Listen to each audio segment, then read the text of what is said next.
15, 16, 17, 18, 19, 20. ನಿಧಾನವಾಗಿ ಎರಡೂ ಕೈಗಳನ್ನು ಮುಂದಕ್ಕೆ ಚಾಚಿ ಕೈನ ಕೆಳಕ್ಕೆ ಇಳಿಸಿ. ಈಗ ಬಲಗಾಲನ ಮುಂದಕ್ಕೆ ಚಾಚಿ ಶಿಥಿಲದಂಡಾಸನ, ಕಾಲುಗಳ ಮಧ್ಯೆ ಅಂತರ ಇರಲಿ, ಕುತ್ತಿಗೆಯಿಂದ ಹಾಕಿ ಕಣ್ಣನ್ನು ಮುಚ್ಚಿ ಕಾಲುಗಳನ್ನು ವಿಶ್ರಾಂತಗೊಳಿಸಿ. ಮುಖ್ಯವಾಗಿ ಬಲಕಣಕಾಲು ಮತ್ತು ಮಂಡಿಯನ್ನು ವಿಶ್ರಾಂತಗೊಳಿಸಿ.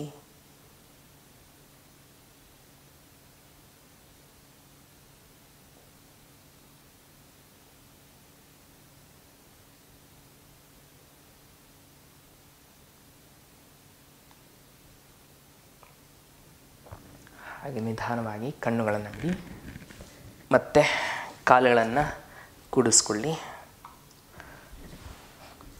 ಎಡಗಾಲನ್ನ ಮಡಚ್ಕೊಳ್ಳಿ. ಬಲ ತೊಡೆಯ ಭಾಗದ ಮೇಲೆ ಇಡಿ. ಕಾಲನ್ನು ಸಾಧ್ಯದಷ್ಟು ಮೇಲಕ್ಕಿಟ್ಕೊಳ್ಳಿ.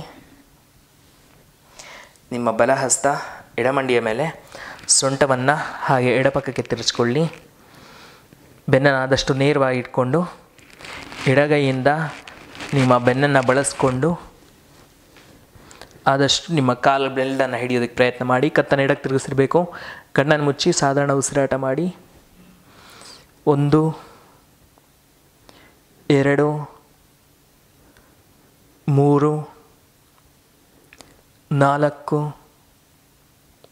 5, 6, 7, 8, 9, 10,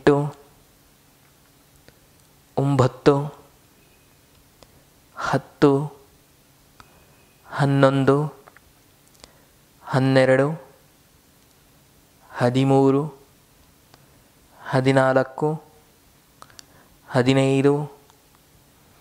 13, 14, 15, 16, 17, 18, 19, 20. ಉಸಿರನ್ನು ತಗೊಳ್ತಾ ಕೈಗಳನ್ನು ಮುಂದಕ್ಕೆ, ಉಸಿರನ್ನು ಹೊರಗಡೆ ಹಾಕ್ತಾ ಕೈಯನ್ನು ಕೆಳಕ್ಕೆ ಇಳಿಸಿ, ಕಾಲುಗಳನ್ನು ಮುಂದಕ್ಕೆ ಚಾಚಿ, ಮತ್ತು ಶಿಥಿಲದಂಡಾಸನ, ಕಾಲುಗಳ ಮಧ್ಯೆ ಅಂತರ ಇರಲಿ, ಕುತ್ತಿಗೆಯಿಂದ ಹಾಕಿ ಕಣ್ಣನ್ನು ಮುಚ್ಚಿ ಎರಡೂ ಕಾಲುಗಳನ್ನು ವಿಶ್ರಾಂತಗೊಳಿಸಿ.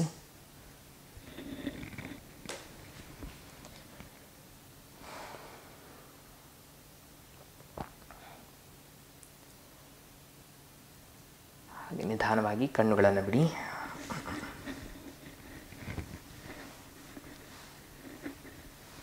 ಪವನಮುಕ್ತ ಕ್ರಿಯಾಸನ ಕಳೆದ ತರಗತಿಯಲ್ಲಿ ಮಾಡಿದ್ವಲ್ಲ ಅದೇ ಅಭ್ಯಾಸ. ಮ್ಯಾಟ್ ಮುಂಭಾಗಕ್ಕೆ ಬನ್ನಿ. ಎರಡೂ ಕೈಗಳಿಂದ ನಿಮ್ಮ ಕಾಲುಗಳನ್ನು ಹಿಡ್ಕೊಳ್ಳಿ. ನಿಧಾನವಾಗಿ ಹಾಗೆ ಹಿಂದಕ್ಕೆ ಹೊರಳಬೇಕು. ಆದಷ್ಟು ಕುತ್ತಿಗೆಯವ್ರಿಗೆ ಹೊರಳಕ್ಕೆ ಪ್ರಯತ್ನ ಮಾಡಿ. ಮೇಲೆ ಬನ್ನಿ. ಒಟ್ಟು 10 ಬಾರಿ ಮಾಡಬೇಕು. ನಿಮ್ಮ ಅನುಕೂಲಕ್ಕೆ ತಕ್ಕ ಹಾಗೆ ಎಣಿಸ್ಕೊಂಡು ಒಟ್ಟು 10 ಬಾರಿ ಅಭ್ಯಾಸ ಮಾಡಿ.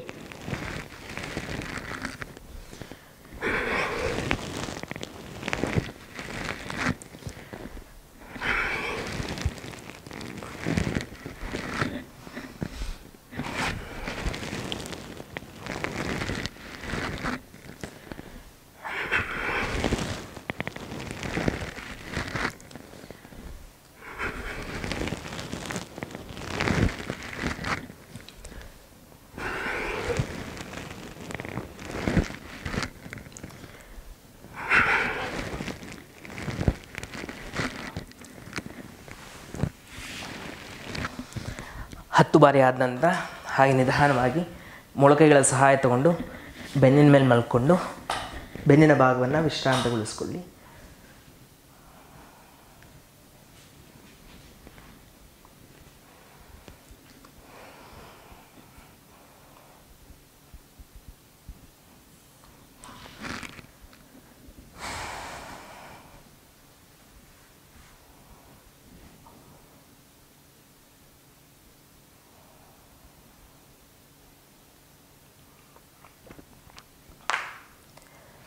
ಮೇರುದಂಡಾಸನ.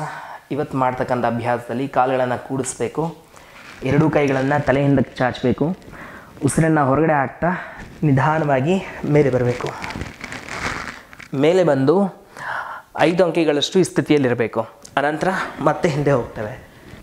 ಮೇಲ್ ಬರಬೇಕು. 5 ಅಂಕೆ 1 2 3 4 5. ಇದಾದ ನಂತರ ತಿರ್ಗಾ ಹಿಂದಕ್ಕೆ ಹೋಗಬೇಕು. ಒಟ್ಟು ಈ ರೀತಿ 10 ಬಾರಿ ಅಭ್ಯಾಸವನ್ನು ಮಾಡೋಣ. ಮೊದಲಿಗೆ ಕಾಲುಗಳನ್ನು ಕೂಡಿಸ್ಕೊಳ್ಳಿ, ಕೈಗಳನ್ನು ತಲೆ ಹಿಂದಕ್ಕೆ ಚಾಚಿ, 1 ನಿಧಾನವಾಗಿ ಮೇಲಕ್ಕೆ ಬನ್ನಿ, 1 2 3 4 5. ಮತ್ತೆ ಹಿಂದೆ ಹೋಗಿ, 2 1 2 3 4 5, 3 1 2 3 4 5, 4 1 2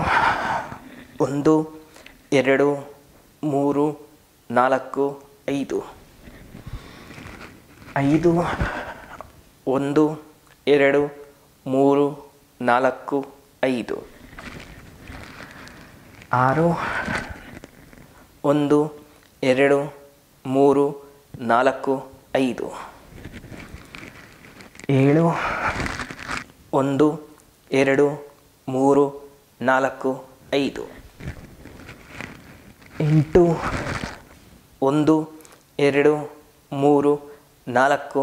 5,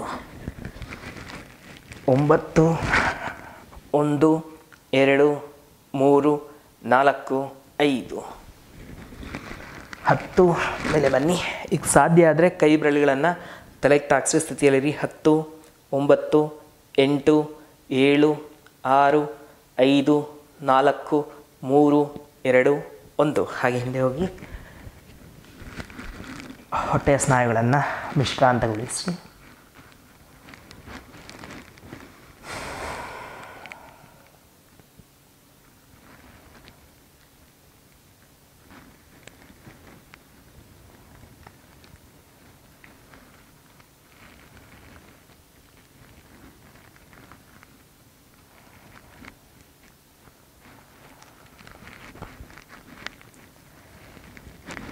ಹಾಗೆ ಮುಂದಿನ ಅಭ್ಯಾಸವನ್ನು ಒಮ್ಮೆ ನೋಡಿಕೊಳ್ಳಿ. 2 ಕಾಲುಗಳನ್ನು ಮಡಚ್ಕೊಳ್ಬೇಕು, ಹಸ್ತಗಳನ್ನು ಪೃಷ್ಠಭಾಗದ ಕೆಳಗೆ ಒತ್ಕೊಳ್ಬೇಕು. 2 ಕಾಲುಗಳನ್ನು ಮೊದಲು ಪಾದಗಳನ್ನು ಮೇಲಕ್ಕೆ ಎತ್ಕೊಂಡು ಕೆಳಬೆನ್ನನ್ನು ಎಷ್ಟಾದಷ್ಟು ಕೆಳಗೆ ತಗೊಳ್ಳಿ. ಆನಂತರ ಕಾಲುಗಳನ್ನು ಮೇಲಕ್ಕೆ. ಈಗ ಹೊಟ್ಟೆ ಭಾಗದ ಸ್ನಾಯುಗಳನ್ನು ಉಪಯೋಗಿಸ್ಕೊಂಡು ನಿಧಾನವಾಗಿ ಕಾಲನ್ನು 10 ಡಿಗ್ರಿಗೆ ಅಥವಾ 20 ಡಿಗ್ರಿಗೆ ಇಳಿಸ್ಬೇಕು. ಮತ್ತೆ ಮೇಲಕ್ಕೆ ಕಾಲು ಕೆಳಗಿಳಿಸೋದು, ಮೇಲಕ್ಕೆತ್ತೋದು, ಕಾಲು ಕೆಳಗಿಳಿಸೋದು, ಮೇಲಕ್ಕೆತ್ತೋದು. ಈ ಥರ ಮಾಡಬೇಕು ನೋಡಿ. ಬೆನ್ನು ಈ ಥರ ಮೇಲಕ್ಕೆ ಬರಬಾರ್ದು, ಈ ಕಡೆ ಒಂದು ಸ್ವಲ್ಪ ಗಮನ ಇರಲಿ. ಬೆನ್ನು ಈ ಥರ ಮೇಲಕ್ಕೆ ಎತ್ಕೊಂಡು ಈ ರೀತಿ ಅಭ್ಯಾಸ ಮಾಡ್ತು ಅಂದರೆ ಬೆನ್ನಿನ ಮೇಲೆ ಒತ್ತಡ ಬೀಳುತ್ತೆ ಮತ್ತು ಬೆನ್ನು ನೋವು ಈ ಥರ ಆಗ್ತಕ್ಕಂಥ ಸಂಭವ ಹೆಚ್ಚಾಗಿರುತ್ತೆ. ಆದಷ್ಟು ಅದಕ್ಕೆ ಹೊಟ್ಟೆ ಭಾಗದ ಸ್ನಾಯುಗಳನ್ನ ಉಪಯೋಗಿಸ್ಕೊಳ್ಬೇಕು. ಅದು ಹೇಗಪ್ಪ ಅಂದರೆ ಮೊದಲು ತೊಡೆ ಭಾಗವನ್ನು ಹೊಟ್ಟೆ ಭಾಗದ ಹತ್ತಿರ ತರ್ತೀವಿ, ಕೆಳಬೆನ್ನು ಆದಷ್ಟು ಕೆಳಗೇ ಇರಬೇಕು, ಕೆಳಗೆ ಹೋಗೋದು, ಮೇಲಕ್ಕೆ ಬರೋದು. ನೋಡಿ ಬೆನ್ನು ಮೇಲಕ್ಕೆ ಬರ್ತಾಯಿಲ್ಲ. ಹಿಂಗೆ ಕೆಳಗಿಳಿಸೋದಕ್ಕೂ ತುಂಬ ವ್ಯತ್ಯಾಸ ಇದೆ.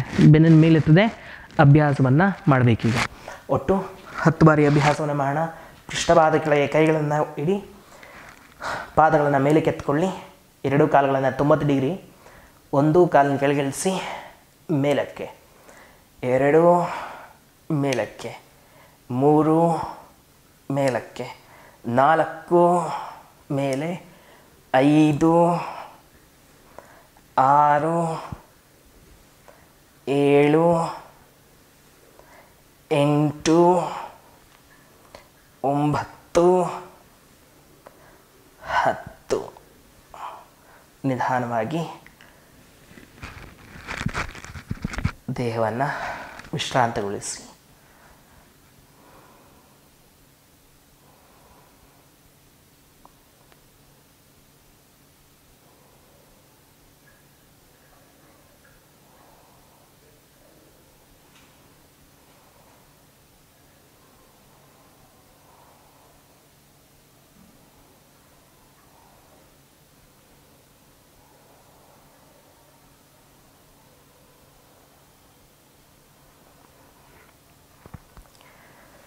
ಮುಂದಿನ ಅಭ್ಯಾಸ.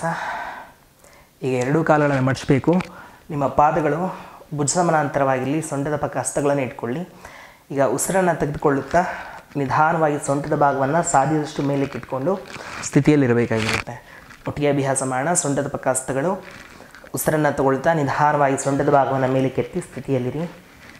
1 2 3 4 5 6 7 8 9 10 11 12 13 14 15 16 17 18 19 20. ಸೊಂಟದ ಭಾಗವನ್ನು ಕೆಳಗಿಳಿಸಿ. ಕೊನೆಯ ಅಭ್ಯಾಸ ಮರ್ಕಟಾಸನ. ಕೈಗಳನ್ನು ಬುತ್ಸಮಾಂತರವಾಗಿ ಕಾಲನ್ನ ಮಡಚ್ಕೊಂಡಿರಬೇಕು.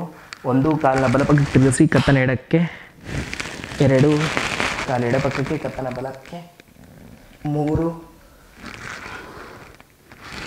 4 5 6 7 8 9 10. 17 ಬನ್ನಿ. 2 ಕಾಲುಗಳನ್ನು ಚಾಚಿ ದೇಹವನ್ನು ವಿಶ್ರಾಂತಗೊಳಿಸಿ.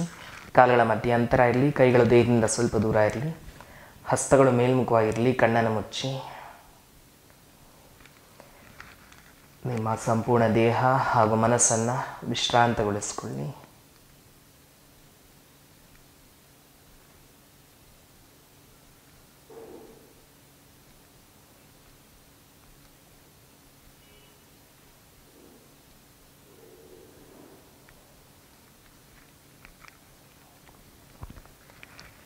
ನಿಮ್ಮ ದೇಹದ ಯಾವುದೇ ಸ್ನಾಯುವಿನ ಮೇಲೆ ಹಿಡಿತಾ ಇರಬಾರದು.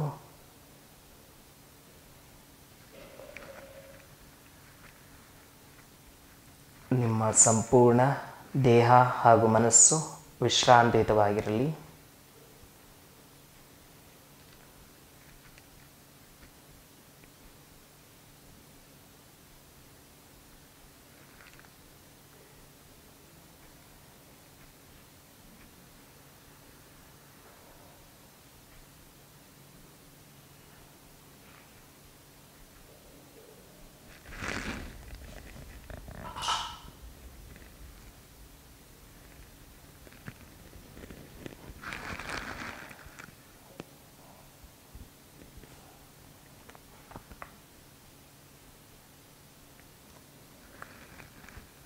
ಹಾಗೆ ಉಸಿರಿನ ಹರಿದಾಟದ ಮೇಲೆ ನಿಮ್ಮ ಸಂಪೂರ್ಣ ಏಕಾಗ್ರತೆಯನ್ನು ತನ್ನಿ.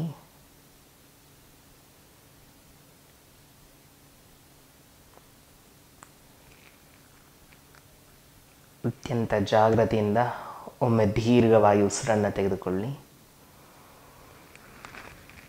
ಹಾಗೆ ನಿಧಾನವಾಗಿ ಉಸಿರನ್ನು ಹೊರಹಾಕಿ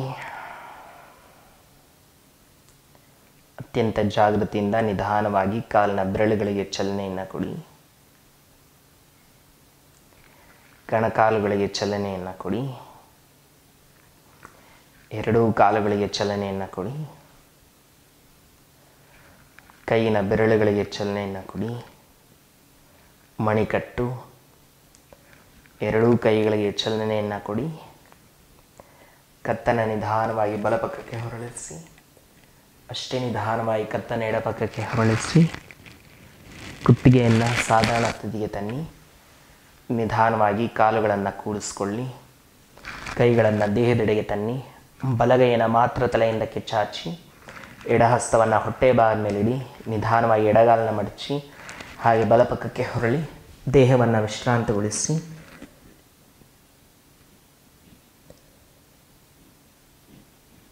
ಹಾಗೆ ಇದೇ ಭಾಗದ ಮುಂದೆ ಎಡಹಸ್ತ ಮೇಲೊತ್ತಿ ಬಲಮೊಣಕೈ ಮತ್ತು ಬಲಹಸ್ತದ ಸಹಾಯದಿಂದ ಮೇಲೆ ಬನ್ನಿ.